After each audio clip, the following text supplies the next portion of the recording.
Hæ, Kristín hérna. Ástæðan af hverju ég taka þetta vídeó að ég bara full af viðbjóði á ykkur.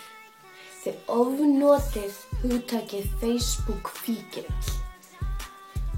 Hvernig heldur það sé fyrir mig? Ég sjálf Facebook-fíkill og ég í alvörunni Facebook-fíkill. Þetta ekkert...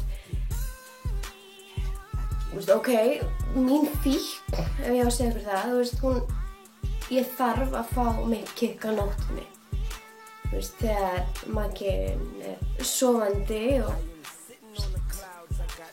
bara stelst í rauninni til þess. Og ég get ekki lýst, svo erfitt að lýsa þessari vímu sem maður fær. Maður svona, ég veit ekki, bara beint í æð og allar hugsanirnar sem koma bara, hversu mikið notifications, bara ég búin að fá post, ykkur að chatta við mig, ykkur búin að kommenta á myndina mínar, þetta er bara þvílíkt og ég þarf bara að fá þetta beint í æð. Það ekkert að öðruvísa en það og ég orðin komið frekar mikið hraða á þessu en ég held bara að fólk yfir höfuð sé ekki að fatta bara raunverulega kirkju sem það geta fengið út úr því að vera á Facebook. Það rosalega súrrealískt að fólk sé bara eitthvað að taka þetta sem sjálfsagðan hlut í rauninni. Ég meina, ef ég ekki á Facebook þá ég að drekka til að fá ekki, fráhverfin og þetta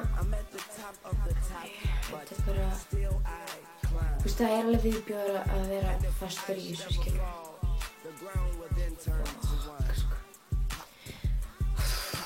Nú ég óvirkur Facebook-fíkill og það ekkert auðvelt fyrir mig að vera að tala þetta, bara alls ekki. Ég bara, basically að finna fyrir líkamlegum fráhverfum sem að byrja akkurat núna, þannig að spáðu hvað ég að gera fyrir ykkur til að koma sensun í ykkur, ég ógeðslega reið á að tala þetta, fráhverfin náttúrulega viðbjóður, þetta bara versti sársauki sem ég upplifa á ævi minni, ég bara,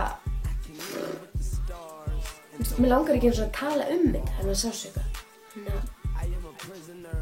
en